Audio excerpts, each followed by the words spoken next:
Olá, tudo bem? Hoje a gente vai discutir uma técnica muito utilizada em psicoterapia breve, em uma fase diagnóstica ou em alguma conceituação do caso, que é chamado triângulo do conflito. O triângulo do conflito, como eu disse, é uma técnica muito utilizada em psicoterapia breve, porque ela nos auxilia a identificar o foco dentro de um modelo estrutural pulsional. O modelo estrutural pulsional é o modelo freudiano de psicanálise, que concebe o sujeito dotado de pulsões, cujo objetivo é a descarga dessas pulsões em algum objeto. Então vamos lá. Triângulo do conflito. Bom, o triângulo do conflito, como o próprio nome diz, envolve então 3 elementos de um triângulo. Tá? A partir da ligação desses elementos, a gente consegue entender o conflito psíquico que o sujeito está passando. Quais são esses 3 elementos do triângulo? Nós chamamos de ansiedade, impulso e defesa. Vamos dar uma olhada como esses 3 elementos ficam distribuídos dentro do triângulo. Então vocês podem perceber que na parte superior da tela nós temos então a ansiedade e a defesa. Tá? A parte superior da tela indica para a gente um nível mais consciente. Tá? Agora, a gente sabe que as defesas psíquicas elas são inconscientes, são mecanismos de defesa conscientes, mas elas se manifestam no comportamento do sujeito.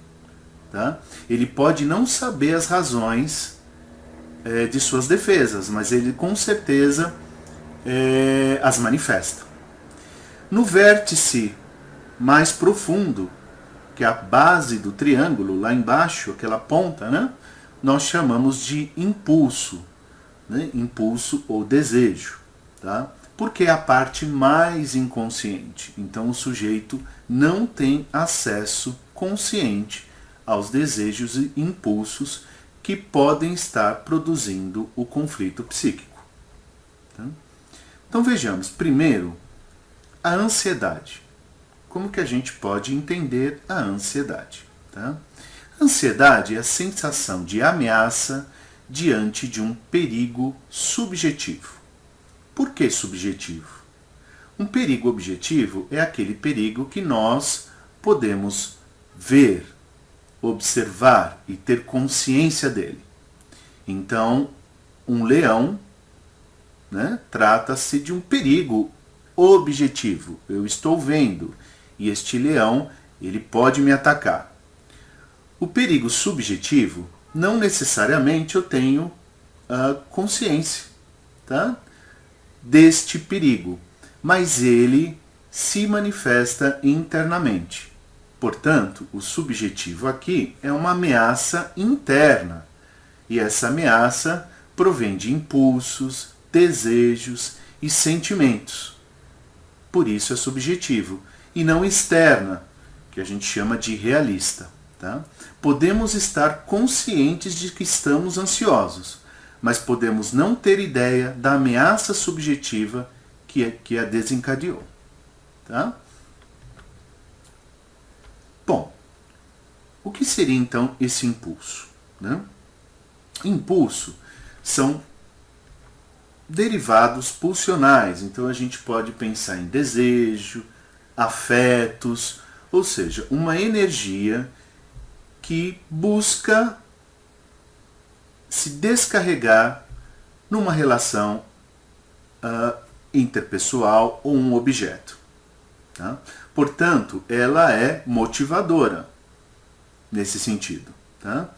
Então, se pensarmos em impulso como desejos e afetos, nós vamos ter então impulsos e desejos que são impulsos, desejos e sentimentos que são mais profundos e alguns sentimentos que estão mais próximo da consciência. Tá? Além de estarem mais próximos da consciência, são consequências do afeto anterior. Então vejamos aqui nesse círculo, nós temos No número 1, algo mais profundo, o número 1 vai desencadear o sentimento número 2, que vai, por conseguinte, desencadear o número 3, o número 4 e o número 5. Mas quais são esses sentimentos? Então, segundo os autores, o primeiro sentimento mais profundo é o amor e o apego. Este é o sentimento que nos impele a buscar o outro. Então, desde o primórdio das nossas relações interpessoais, a nossa busca por amor e apego é fundamental para a nossa sobrevivência. Quando este amor e apego não estiver disponível nas relações interpessoais com as pessoas que nos cuidam, nossos pais, por exemplo, nós temos então o segundo sentimento que se desenvolve a partir do primeiro, que é a dor e pesar.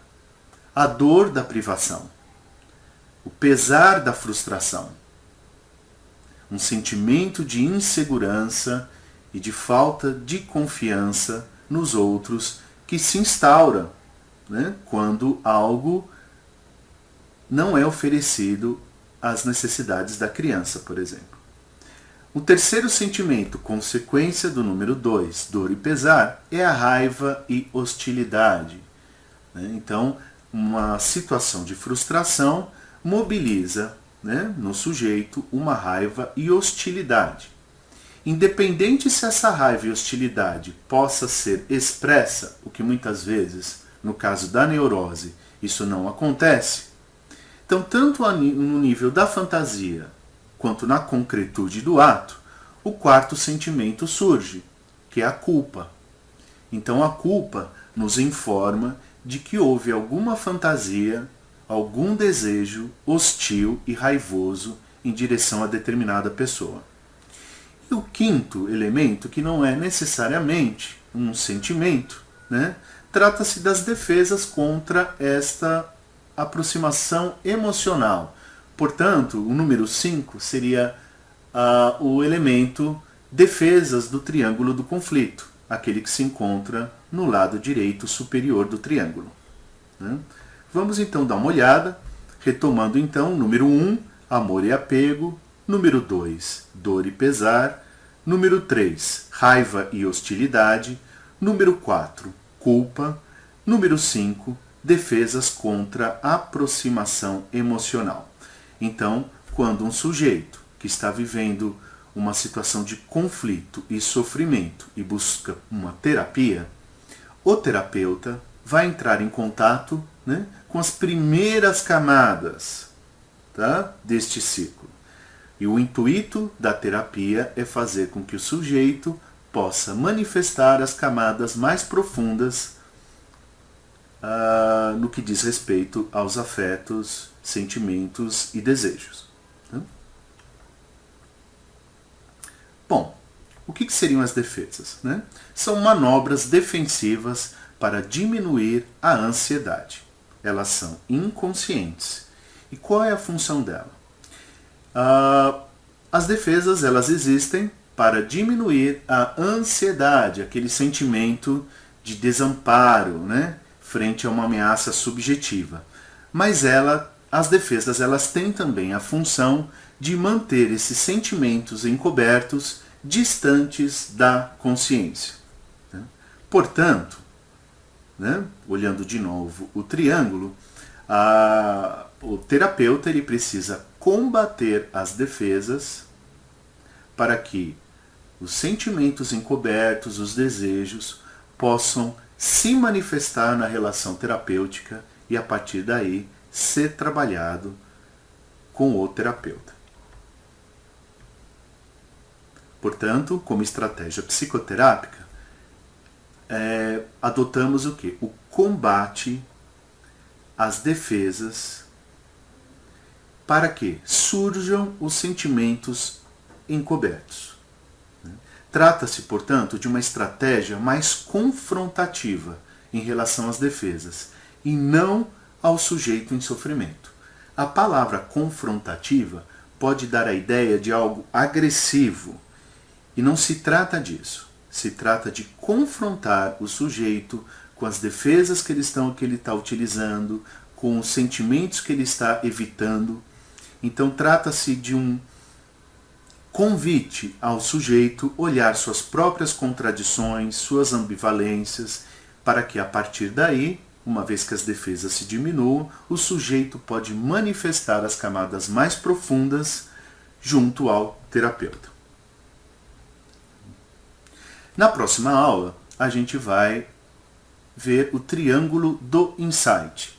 É um complemento ao triângulo do conflito. O triângulo do insight nos permite entender como o conflito, ou seja, como aquele triângulo, defesas, ansiedades e impulso, se manifestam e se atualizam nas relações interpessoais. Ok?